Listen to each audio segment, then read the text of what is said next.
Olá, vamos falar sobre Espiritismo? Eu sou Débora Rabelo, aqui dos Amigos de Nosso Lar, e trago a você a continuidade agora do nosso estudo do livro O Consolador, Francisco Cândido Xavier, pelo Espírito Emmanuel.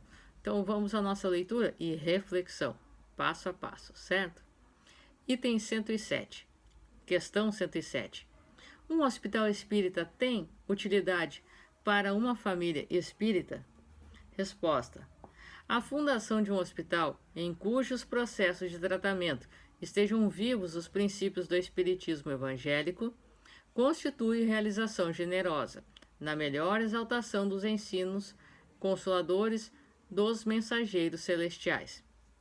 As edificações dessa natureza, todavia, exigem o máximo de renúncia por parte dos que as patrocinem, porquanto, dentro delas, o médico do mundo é compelido a esquecer os títulos acadêmicos para ser um dos mais legítimos missionários daquele médico das almas que curou os cegos e os leprosos, os tristes e os endemoniados, exemplificando o amor e a humildade na entrosagem de todos os serviços pelo bem dos semelhantes.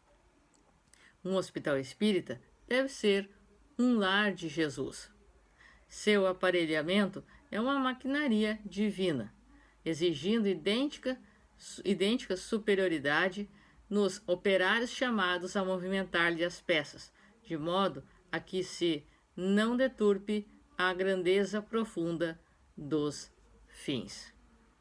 Então, nós percebemos aqui que nós não podemos nunca deixar de lado os ensinamentos de Jesus e buscar primeiro tratarmos aqui a nossa alma, o nosso espírito, para que, conhecedores desta situação, por exemplo, o médico conhecedor desta situação, jamais ignore o que a ciência da alma nos fala, porque as doenças iniciam-se aqui na nossa alma, para depois chegar ao nosso corpo físico, exteriorizando o mal que já está aqui. Questão 108. Onde a base mais elevada para os métodos de educação? Resposta: as noções religiosas, com a exemplificação dos mais altos deveres da vida, constituem a base de toda educação no Sagrado Instituto da Família. Então, a parte religiosa, a parte do nosso culto, de cultivar a oração, cultivar a nossa conversa, a nossa ligação com Deus, é extremamente importante. Ao mantermos esta base, mantemos um certo equilíbrio. Não nos impede das quedas, mas é uma fonte de energia, digamos assim, onde nos abastecemos e nos reabastecemos nos momentos de dificuldade. Questão 109. O período infantil é o mais importante para a tarefa educativa? Resposta: o período infantil é o mais sério e o mais propício à assimilação dos princípios educativos. Até os 7 anos, o espírito ainda se encontra em fase de adaptação para a nova existência que lhe compete no mundo. Nessa idade, ainda não existe uma interpretação perfeita entre ele e a matéria orgânica. Suas recordações do plano espiritual são, por isso, mais vivas, tornando-se mais suscetível de renovar o caráter e a estabelecer novo caminho. Na consolidação dos princípios de responsabilidade, se encontrar nos pais legítimos representantes do colégio familiar.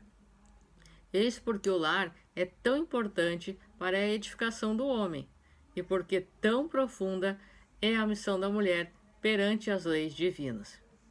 Passada a época infantil, credora de toda vigilância e carinho por parte das energias paternais, os processos de educação moral que formam o caráter tornam-se mais difíceis com a integração do espírito em seu mundo orgânico, material, e, atingida a maioridade, se a educação não se houver feito no lar, então só o processo violento das provas rudes no mundo pode renovar o pensamento e a concepção das criaturas, porquanto a alma reencarnada terá retomado todo o seu patrimônio nocivo do pretérito e reincidirá nas mesmas quedas, se lhe faltou a luz interior dos sagrados princípios educativos. Então, assim nós percebemos a importância da estruturação e da preparação de um lar para receber aquele espírito que irá reencarnar. A preparação e a nossa educação em nos direcionarmos para constituirmos uma família, para buscarmos alguém ao qual desejamos nos ligar durante esta encarnação e sermos um pai, uma mãe, e a responsabilidade que isto compete, e não simplesmente termos um filho e relegarmos a outra, terceirizarmos a outra pessoa, o que cabe a nós, a nossa responsabilidade. Item 110. Qual a melhor escola de preparação das almas reencarnadas na Terra? Resposta: a melhor escola ainda é o lar, onde a criatura deve receber as bases do sentimento e do caráter. Os estabelecimentos de ensino, propriamente no mundo, podem instruir, mas só o Instituto da Família pode educar. É por essa razão que a universidade poderá fazer o cidadão, mas somente o lar pode edificar o homem.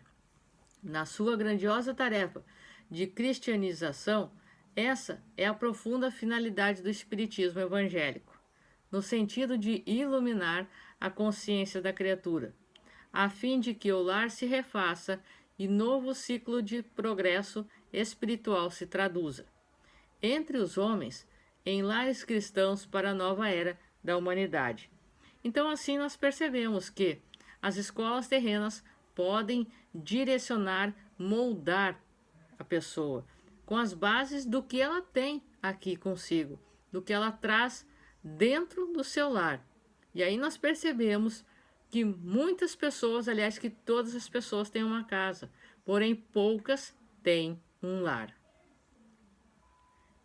A escola irá trazer e transmitir os ensinos através dos livros, mas ela não irá colocar bagagem aonde não existe espaço. Questão 111. É justa a fundação de instintos para educação sexual? Resposta: quando os professores do mundo estiverem plenamente despreocupados das tabelas administrativas, dos auxílios oficiais, da classificação de salários, das situações de vivência no magistério, das promoções, etc., para sentirem nos discípulos os filhos reais do seu coração, serão acertados cogitar-se da fundação de educandários dessa natureza, porquanto haverá muito amor dentro das almas, assegurando o êxito das iniciativas. Os professores do mundo, todavia, considerando o quadro legítimo das exceções, ainda não passam de servidores do Estado. Angustiados na concorrência do profissionalismo, na sagrada missão de eliminar, eles instruem o intelecto, mas, de um modo geral, ainda não sabem iluminar o coração dos discípulos por necessitados da própria iluminação. Examinada a questão desse mundo e atendendo às circunstâncias das posições evolutivas, consideramos que os pais são os mestres da educação sexual de seus filhos, indicados naturalmente para essa tarefa, até que o orbe possua, por toda parte, as verdadeiras escolas de Jesus, onde a mulher, em qualquer estado civil, se integre na divina missão da maternidade espiritual de seus pequenos tutelados, e onde o homem, convocado ao labor educativo, se transforme num centro de paternal amor e amoroso respeito para com seus discípulos. Então nós percebemos que ainda nesta Terra, ainda nesta transição de um planeta de provas e expiações para um planeta de regeneração, nós ainda não temos a base mínima que deveríamos ter da educação baseada no Evangelho de Jesus.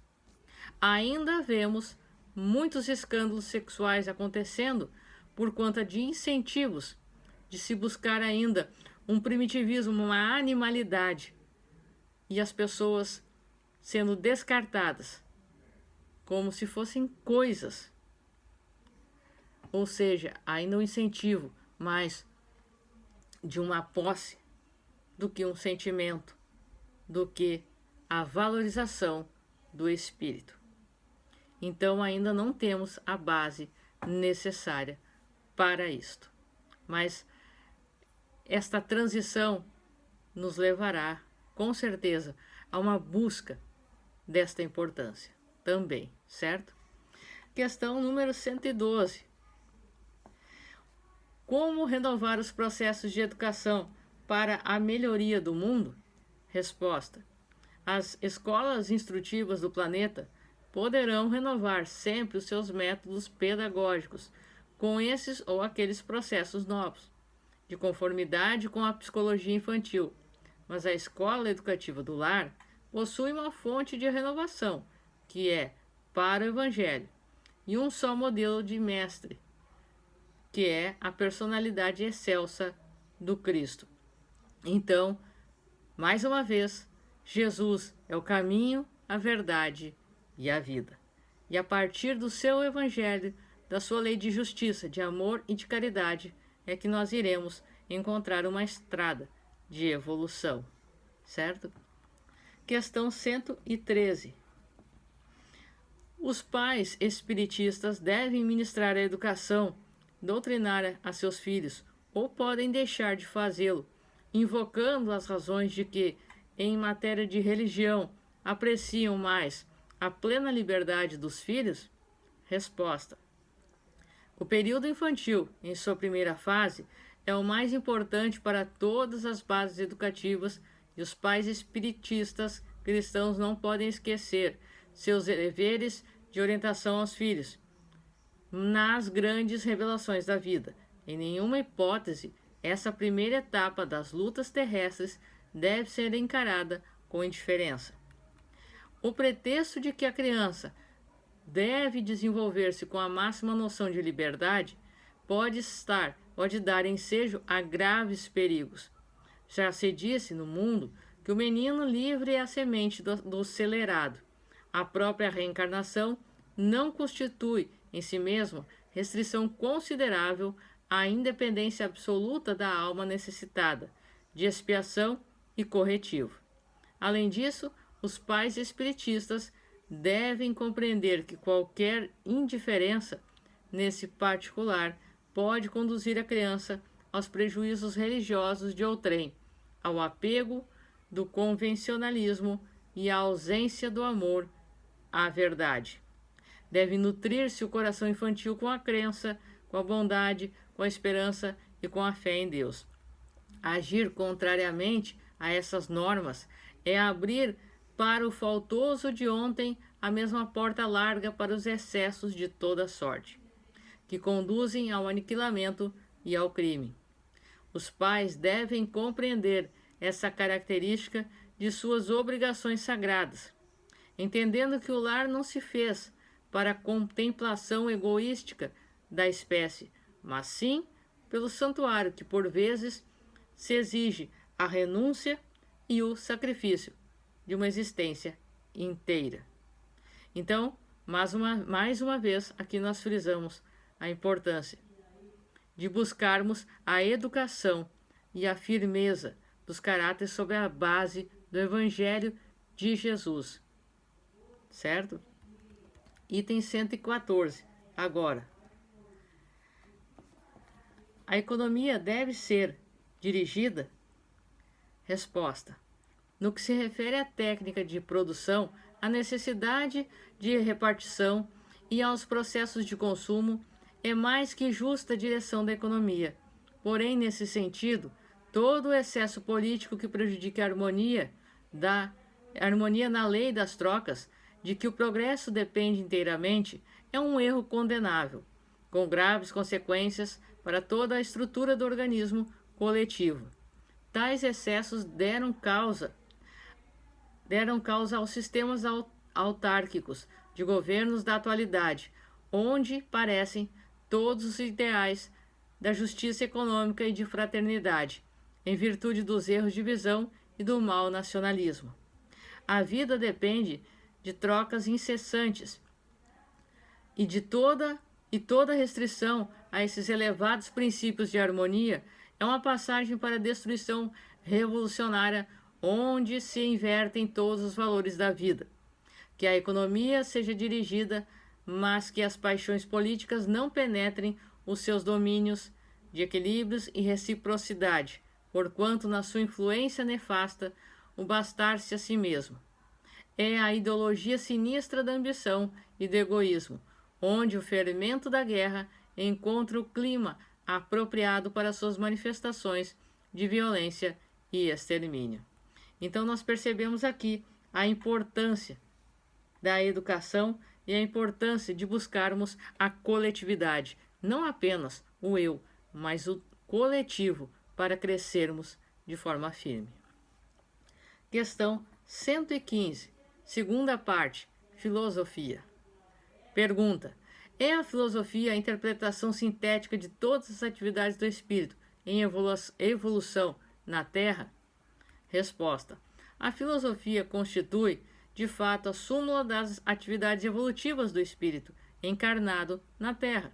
Suas equações são as energias que fecundam a ciência, espiritualizando-lhe os princípios até que, unidas umas à outra, indissoluvelmente penetrem o átrio divino das verdades eternas, que nos faz, então, buscarmos o conhecimento de quem somos, onde estamos, para onde vamos, nos entendermos enquanto pessoas, enquanto espíritos, enquanto o que sentimos e realmente o que conservamos.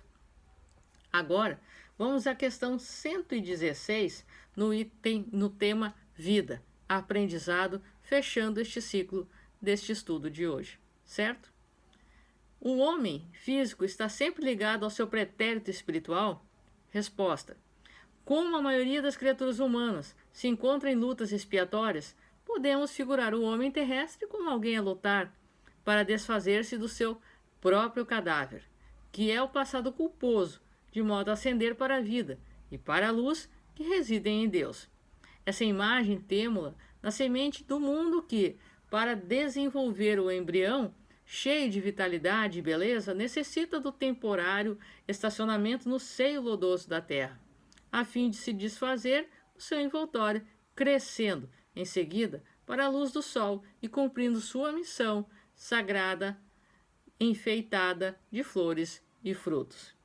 Então nós necessitamos, aqui na Terra, das experiências que passamos. Nós nos preparamos na espiritualidade, reencarnamos e aqui nós vamos nos despojando do orgulho, da vaidade, do egoísmo e dos vícios que carregamos. Claro, fazendo a nossa parte, nos esforçando para nós buscarmos essa direção, este crescimento e esta evolução. Certo? Então, estas foram as questões do nosso estudo de hoje e no próximo item estaremos adentrando a partir da questão 117. Um forte abraço para você, que os bons espíritos nos guiem, Jesus nos abençoe e até a próxima.